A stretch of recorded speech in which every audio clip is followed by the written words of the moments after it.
AC system किसी वाहन के अंदर ड्राइवर और पैसेंजर्स के लिए आरामदायक तापमान एवं आर्द्रता बनाए रखता है ताकि चालक और यात्री दोनों रिलैक्स फील करें और चालक का पूरा फोकस ड्राइविंग में लगे और सुरक्षित ड्राइविंग हो। एयर कंडीशनिंग ऑपरेशन में ऊष्मा पैसेंजर कंपार्टमेंट से ली जाती है जिसे रेफ्रिजरेंट या प्रशीतक इवेपोरेटर के माध्यम से ग्रहण करता है। इसके बाद रेफ्रिजरेंट से ऊष्मा को कंडेंसर द्वारा वातावरण में छोड़ दिया जाता है। इस प्रकार पैसेंजर कंपार्टमेंट के अंदर से ऊष्मा बाहर निकल जाती है और यात्रियों एवं चालक को गर्मी महसूस नहीं होती। 2017 से पहले R134A टेट्राफ्लोरोइथेन का उपयोग प्रशीतक या रेफ्रिजरेंट के रूप में काफ़ी होता था, मगर इसके वातावरण पर बुरे प्रभावों के कारण इसका उपयोग 2017 में बैन कर दिया गया और 2017 के बाद R1234YF टेट्राफ्लोरोप्रोपेन का उपयोग रेफ्रिजरेंट के रूप में होने लगा। आज की वीडियो में हम कार के एसी सिस्टम के बारे में समझेंगे। वीडियो को पूरी देखने पर आप समझ जाएंगे कि कार का एसी कैसे काम करता है, कौन सी गैस कहां से गुजरकर हाई प्रेशर की बनती है और कहां से लो प्रेशर की बनती है, कंप्रेसर कैसे काम करता है, कंप्रेसर में ऑयल क्यों डाला जाता है, साथ ही कंडेंसर के साथ लगा ड्रायर क्या काम करता है। तो सबसे पहले कार के एसी सिस्टम में यूज़ होने वाले पार्ट्स को देखते हैं। कार के एसी सिस्टम में कार के सबसे आगे बम्पर के पीछे कंडेंसर मिलेगा। कंडेंसर के आगे फैन लगा होगा। कंडेंसर के साथ रिसीवर ड्रायर लगा होता है जिसके दो काम होते हैं। सबसे पहला काम रिसीवर ड्रायर का यह होता है कि पार्ट्स को जोड़ते समय या रेफ्रिजरेंट को फिल करते समय उसमें ट्रैप्ड वेपर को यह एब्जॉर्ब कर लेता है और रेफ्रिजरेंट को फिल्टर करता है। रिसीवर ड्रायर का दूसरा काम यह होता है कि यह एक प्रकार के अस्थायी स्टोरेज के रूप में काम करता है। जैसे कि कभी कभी ज़्यादा कूलिंग की आवश्यकता नहीं होती तो इस समय इवेपोरेटर में कम रेफ्रिजरेंट भेजना होता है। इसलिए इस कंडीशन में रिसीवर ड्रायर में कुछ रेफ्रिजरेंट स्टोर हो जाता है और आगे इवेपोरेटर में कम रेफ्रिजरेंट जाता है। अब कार के एसी सिस्टम को पूरी तरह से देखते हैं कि ये कैसे काम करता है। तो सबसे पहले इसके मुख्य पार्ट्स को समझते हैं। कार के एसी सिस्टम में सबसे महत्वपूर्ण पार्ट्स कंप्रेसर होता है। यह एसी सिस्टम का हृदय कहलाता है। यह इंजन की टाइमिंग बेल्ट और अल्टरनेटर की तरफ लगा हुआ रहता है। Condenser, cooling fan, receiver dryer ये तीनों एक साथ गाड़ी के फ्रंट पर इंजन से आगे होते हैं। इसके बाद expansion valve, evaporator, blower. Evaporator और ब्लोअर गाड़ी के डैशबोर्ड के साथ मिलते हैं। एक्सपेंशन वाल्व इवेपोरेटर के साथ जुड़ा हुआ मिलता है। अब जानते हैं कार का एसी कैसे काम करता है।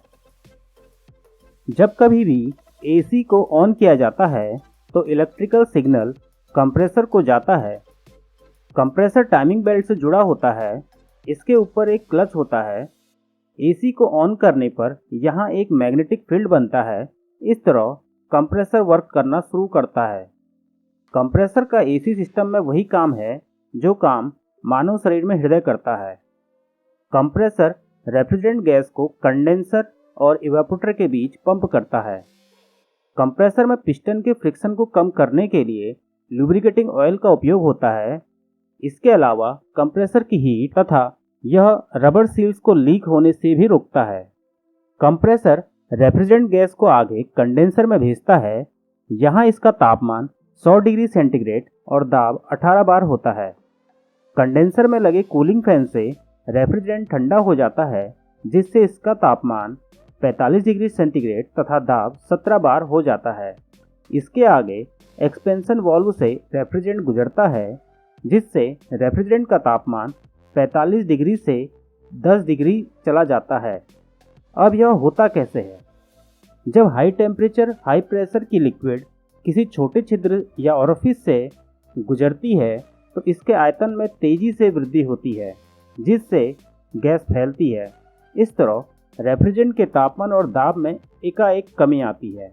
यही काम यहाँ पर एक्सपेंशन वाल्व करता है जिससे रेफ्रिजरेंट के तापमान में एकाएक कमी आती है और उसका तापमान 45 डिग्री सेंटीग्रेड से 10 डिग्री सेंटीग्रेड चला जाता है।